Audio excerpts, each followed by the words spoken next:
Assalamualaikum warahmatullahi taala wabarakatuh. Alhamdulillahirabbil alamin wassalatu wassalamu ala asrofil anbiya wal mursalin wa ala alihi washabihi ajmain amma ba'du. Mahasiswa STISMU Prodi Hukum Keluarga Islam semester 4 yang saya banggakan, untuk pertemuan kuliah fikih muamalah. Pada kali ini kita akan membahas tentang al-ihtikar dan kebijakan publik oleh Dr. Ahmad Zarkasi, MPDI. Al-ihtikar berasal dari kata hakroh yang berarti bermakna jam'un wal imsak, memiliki pengertian mengumpulkan dan menahan, atau dalam istilah sekarang menurut Imam Wahbah Suhaili adalah penimbunan. Al-ihtikar menurut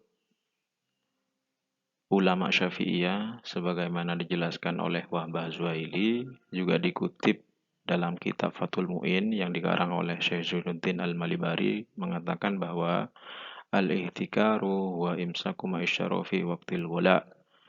Jadi ihtikar atau penimbunan adalah menahan sesuatu yang dibeli pada waktu mahal supaya bisa dijual dengan harga yang lebih dari waktu membeli, karena orang sangat membutuhkan. Dalam sebuah hadis juga dijelaskan yang mengatakan an Sa'id bin Musayyab an Muammar bin Abdullah an Rasulillah sallallahu alaihi wasallam qala la yahtakiru illa khati'un, yang mengatakan bahwa tidaklah seorang menimbun kecuali dia berdosa. Khati'un itu ada yang mengatakan durhaka. Maka kemudian Syekh Zakaria Al-Ansori menjelaskan bahwa disebut al-ihtikar jika memenuhi kriteria. Pertama, sesuatu yang ditimbun adalah kebutuhan utama atau kebutuhan primer, dimulai sandang, pangan, dan papan. Kedua, menimbun dengan niat untuk dijual kembali pada waktu harga tinggi. Yang ketiga, menimbun pada waktu dibutuhkan oleh orang banyak. Yang keempat, sesuatu yang ditimbun melebihi kebutuhannya. Maka jika memenuhi kriteria tersebut, maka bisa jadi itu disebut dengan penimbunan atau al-ihtikar. Syekh Zainuddin Al-Maribari dalam kitab Fathul Mu'in menjelaskan bahwa al-ihtikar atau penimbunan ini ada 3 hukum. Yang pertama, dikatakan haram jika barang yang ditimbun adalah kebutuhan primer suatu negara. Misalkan dalam konteks sekarang, virus corona ini sedang menyebar ke berbagai negara. Maka kebutuhan yang paling utama adalah menjaga kesehatan. Seperti yang dianjurkan oleh WHO bahwa salah satu cara untuk menghindari virus ini adalah memakai masker ketika keluar rumah. Masker kemudian banyak dibutuhkan oleh masyarakat.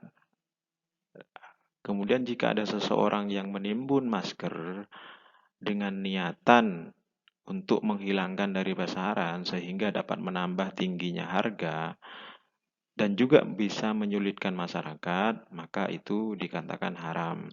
Yang ketiga, dikatakan haram jika barang yang ditimbun melebihi kebutuhan keluarganya.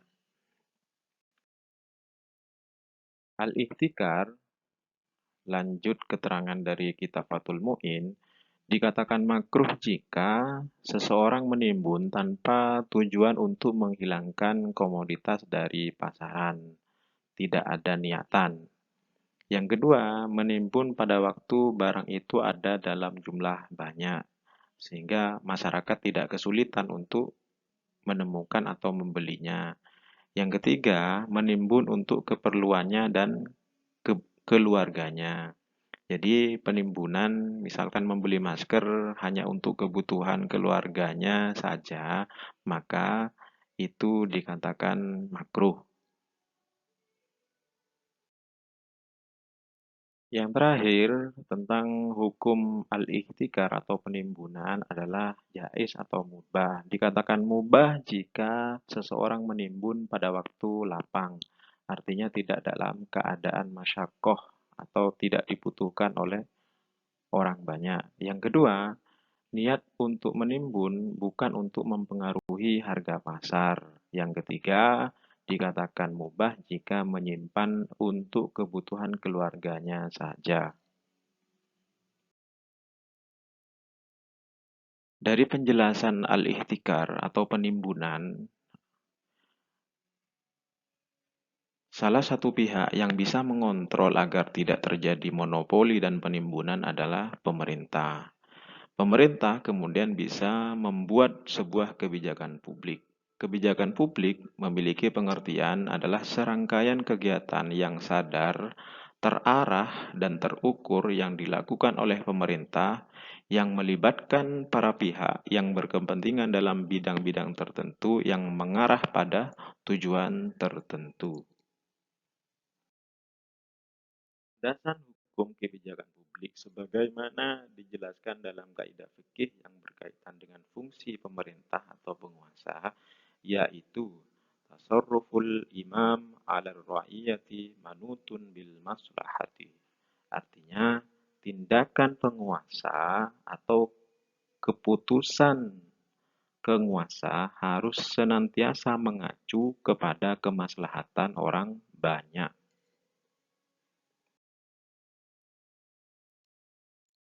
Selanjutnya masuk kepada tahapan kebijakan publik. Tahapan kebijakan publik pertama yaitu penyusunan agenda. Kedua, formulasi kebijakan. Ketiga, legitimasi kebijakan. Keempat, implementasi kebijakan. Dan yang terakhir adalah evaluasi kebijakan. Kelima siklus ini adalah tahapan yang terus berulang.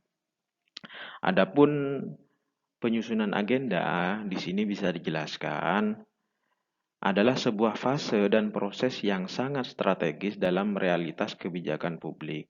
Sebelum kebijakan ditetapkan dan dilaksanakan, pemerintah perlu menyusun agenda dengan memasukkan dan memilih masalah-masalah mana saja yang akan dijadikan prioritas untuk dibahas. Masalah-masalah yang terkait dengan kebijakan akan dikumpulkan sebanyak mungkin untuk diseleksi. Dalam proses inilah pemerintah memiliki ruang untuk memaknai apa yang disebut sebagai masalah publik. Dalam agenda publik dipertarungkan. Jika sebuah isu berhasil mendapatkan status sebagai masalah publik dan mendapatkan prioritas dalam agenda publik, maka isu tersebut berhak mendapatkan alokasi sumber daya publik yang lebih daripada isu yang lain. Misalkan dalam konteks sekarang, sebelumnya pemerintahan ini fokus dalam aspek pembangunan infrastruktur dan pengembangan SDM.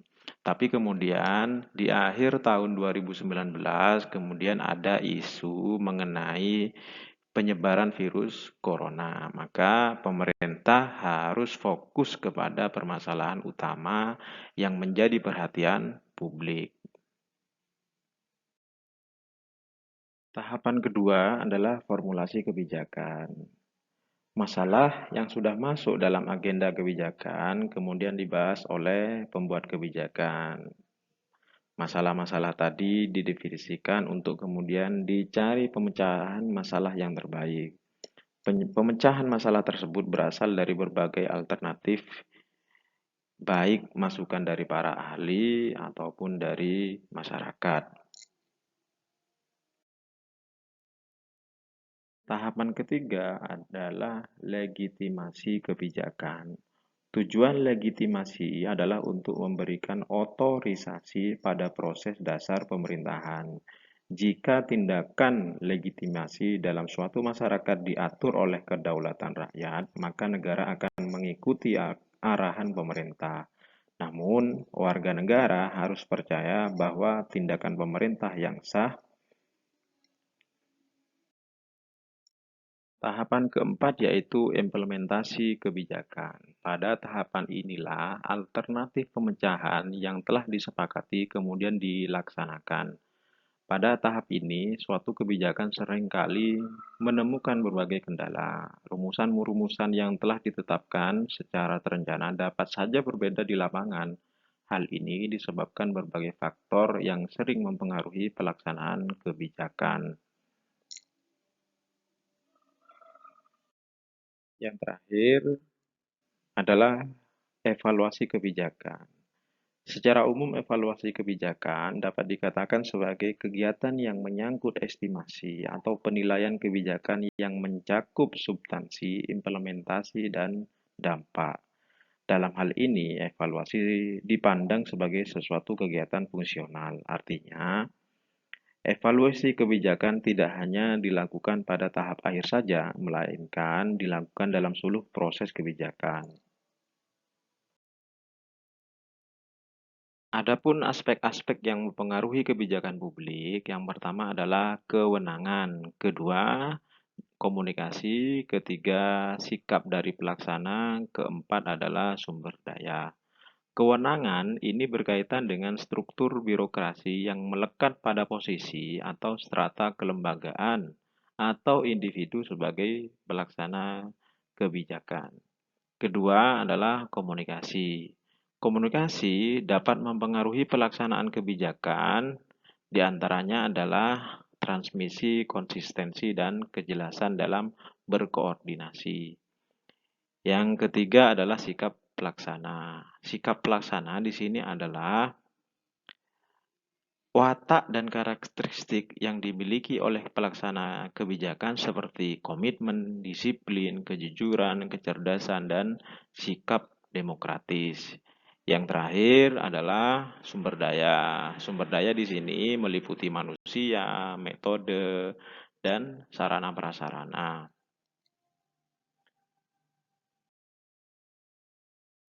Kebijakan publik akan berhasil jika memenuhi prinsip pelaksanaan kebijakan publik. Yang pertama adalah konsistensi. Pelaksanaan kebijakan berlangsung dengan baik apabila pelaksana kebijakan dilakukan secara konsisten dengan berpegang teguh pada prosedur dan norma yang berlaku. Kedua adalah transparansi. Transparansi merupakan kebebasan akses atas informasi yang patut diketahui oleh masyarakat. Informasi yang berkenaan dengan pelaksanaan kebijakan publik perlu dilakukan bersifat terbuka, mudah, dan dapat diakses oleh semua pihak yang memerlukan. Misalkan, pemerintah sudah membuat akses link peta penyebaran virus corona baik dari tingkat pusat dan daerah agar masyarakat perlu berhati-hati. Misalkan Randu Agung sudah membuat dan menjadi zona merah, kemudian Kedung Jajang sudah menjadi peta merah, itu sudah dibuka, bisa diakses oleh masyarakat melalui link-link pemberitaan. Yang ketiga adalah akuntabilitas. Setiap aktivitas pelaksanaan kebijakan publik harus dapat dipertanggungjawabkan baik secara administratif maupun substantif sesuai dengan ketentuan perundang-undangan. Yang ketiga adalah efisiensi. Efisiensi berkenaan dengan jumlah penggunaan sumber daya yang dibutuhkan untuk menghasilkan tingkat efektivitas tertentu. Selanjutnya adalah efektivitas. Efektivitas berkenaan dengan pencapaian hasil yang telah ditetapkan atau pencapaian tujuan dari dilaksanakannya tindakan yang berhubungan dengan aspek rasionalitas teknis dan selalu diukur dari unit produk atau layanan. Yang terakhir adalah keadilan. Keadilan secara umum dapat dipahami sebagai kebaikan dan kebenaran yang mengikat antara anggota masyarakat dalam mewujudkan keserasian antara penggunaan hak dan pelaksanaan kewajiban. Nah, selanjutnya ada prinsip yang tidak ditulis di sini adalah partisipatif. Partisipasi masyarakat adalah keterlibatan dan peran serta masyarakat dalam pelaksanaan kebijakan. Misalkan pemerintah menetapkan physical distancing atau social distancing, maka masyarakat perlu ikut aktif agar tidak melakukan kegiatan di luar rumah jika tidak memiliki kepentingan. Terakhir adalah melakukan evaluasi kebijakan publik. Evaluasi kebijakan publik ini berada dalam 3 tahapan. Tahapan pertama yaitu ex ante, artinya evaluasi ada dan dilakukan pada tahap perencanaan. Evaluasi kebijakan yang dilakukan sebelum kebijakan tersebut diimplementasikan dengan tujuan untuk memilih dan menentukan skala prioritas dari berbagai alternatif dan kemudian cara mencapai tujuan yang telah dirumuskan sebelumnya. Kedua adalah ongoing, evaluasi pada tahapan pelaksanaan.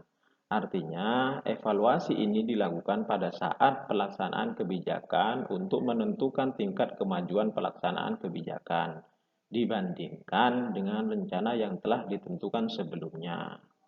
Terakhir adalah evaluasi pada tahapan pasca pelaksanaan atau disebut dengan evaluasi ex post.